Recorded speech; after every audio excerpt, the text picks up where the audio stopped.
Hello guys, welcome to ఎయిమ్యూ. My opinion on Game Changer movie trailer. ఈ movie trailer గురించి మనం ఒక్క ముక్కలో మాట్లాడాలంటే ఛాన్సే లేదు. ఈ మూవీ ట్రైలర్ని మనం ఒక్క ముక్కలో అస్సలు మాట్లాడలేం. ఎందుకంటే ఒక మూవీలో ఎన్ని కట్స్ ఉండాలో అన్ని కట్స్ మొత్తం ఈ యొక్క ట్రైలర్లోనే ఉన్నాయి. అండ్ ట్రైలర్ని ఎందుకు ఇలా కట్ చేశారు అని అనుకున్న టైంలో నాకు ఒక ఇంట్రెస్టింగ్ పాయింట్ తెలిసింది. ఈ మూవీ ట్రైలర్ కట్ చేసింది and Jawan movie trailer cut చేసింది ఒకరే అని చెప్పేసి. అండ్ జవాన్ మూవీ ట్రైలర్ని అలా ఎందుకు కట్ చేశారంటే ట్రైలర్లో మనకి ఎక్కడ స్టోరీ తెలియకూడదని చెప్పేసి ట్రైలర్ని అలా కట్ చేశారు. And same as Game Changer ట్రైలర్ని కూడా అలాగే కట్ చేశారు. మన గేమ్ చేంజర్ మూవీలో అసలైన స్టోరీ ఏంటనేది తెలియకుండా ఉండడానికి కోసం ఇన్ని కట్స్ చేశారని చెప్పేసి బయట టాక్ నడుస్తుంది. అండ్ ఆబ్వియస్లీ స్టోరీ ఏంటనేది మన శంకర్ గారు ఆల్రెడీ చెప్పేశారు. ఒక ఐఏఎస్ ఆఫీసర్కి ఒక పొలిటికల్కి మధ్య జరిగే ఫైట్ అని. బట్ దీనికి మించింది ఏదో ఈ మూవీలో ఉంటుందని చెప్పేసి నేను ఎక్స్పెక్ట్ చేస్తున్నా.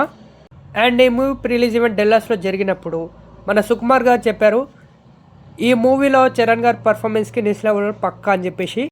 ఆఫ్టర్ రంగస్థలం త్రిపులార్ తర్వాత అంతకు మించిన యాక్టింగ్ ఈ మూవీలో ఉందని చెప్పేసి ఈ మూవీకి ఖచ్చితంగా రామ్ చరణ్ గారికి నేషనల్ అవార్డు వస్తుందని చెప్పేసి సుకుమార్ గారు చెప్పడం ఈ మూవీ మీద హైప్ అయితే నాకు చాలా అంటే చాలా పెంచేసింది. సో ఆ పర్ఫార్మెన్స్ని మనం చూడాలంటే జనవరి 10th వరకు వెయిట్ చేయాల్సిందే, మనం థియేటర్లో చూడాల్సిందే. సో ఇక ఈ మూవీ ట్రైలర్ గురించి ఇంకా డెప్త్గా మాట్లాడాల్సి వస్తే అండ్ ఈ మూవీకి ప్రొడ్యూసర్ మన దిల్ రాజు గారు మనకు ఆల్రెడీ చెప్పేశారు కదా, ఫైట్ మెనవా ఫైర్ ఇట్టీర్కు అది ఇది అని చెప్పేసి. సో ఈ మూవీలో అన్నీ ఉన్నాయి అండ్ ఒక మంచి స్టోరీ కూడా ఉందని చెప్పేసి నేను చాలా అంటే చాలా ఎక్స్పెక్ట్ చేస్తున్నా. టీజర్ కొంచెం డిసప్పాయింట్ చేసినప్పటికీ ట్రైలర్ మాత్రం హోప్స్ని పెంచేసింది.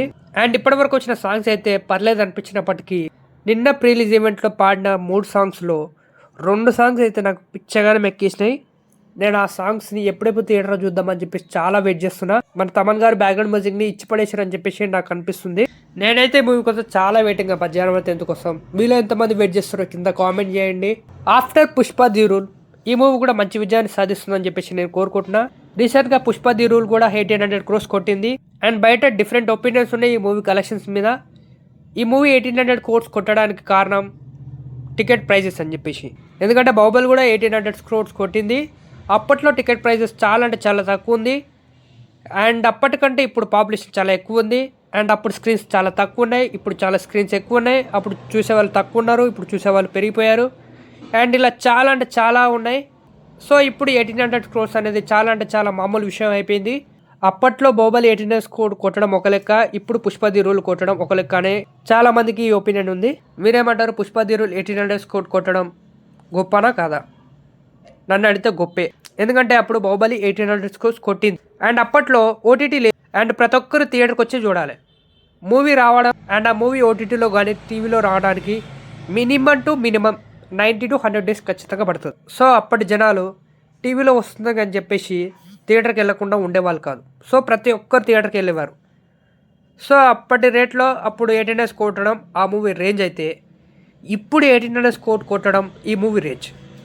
ఎందుకంటే ఈ మూవీ ఖచ్చితంగా 3 to 4 weeksలో ఓటీటీలోకి వస్తుందని తెలిసినా కూడా ఈ మూవీకి వెళ్ళి చూడడం అనేది చాలా గొప్ప విషయం. సో ఈ లెక్కన పుష్ప ది రూల్ 1800 crores కొట్టడం చాలా గొప్ప అని నేను అనుకుంటున్నా. మీలో ఎంతమంది ఈ స్టేట్మెంట్కి అగ్రీ చేస్తారు కింద కామెంట్ చేయండి. అండ్ మనం మాట్లాడుకునేది గేమ్ చేంజర్ కదా, పుష్ప ది రూల్ ఎందుకు వచ్చింది? ఓకే మనం పుష్ప ది రూల్ గురించి రివ్యూ మాట్లాడలేదు కదా, సో అందుకనే వచ్చేసి ఉన్నట్టుంది. So okay, Pushpa the rule I loved it. And game Changer movie trailer ఎలా అనిపించింది కింద కామెంట్ చేయండి. అండ్ మూవీ కోసం ఎంతమంది వెయిట్ చేస్తున్నారో కూడా కామెంట్ చేయండి. ఫస్ట్ షో ఎవరు చూస్తారో కూడా కామెంట్ చేయండి. సో ఇలాంటి ఎన్నో వీడియోస్ వస్తుంటే వాటన్నిటి మిస్ కావద్దంటే ఏం చేయాలో తెలుసు కదా, మన ఛానల్ని సబ్స్క్రైబ్ చేయాలి అండ్ పక్కన ఉన్న బెల్లుని నొక్కాలి. సో స్టే ట్యూన్ టు ఎయిమ్యూ for all updates. Thanks for watching.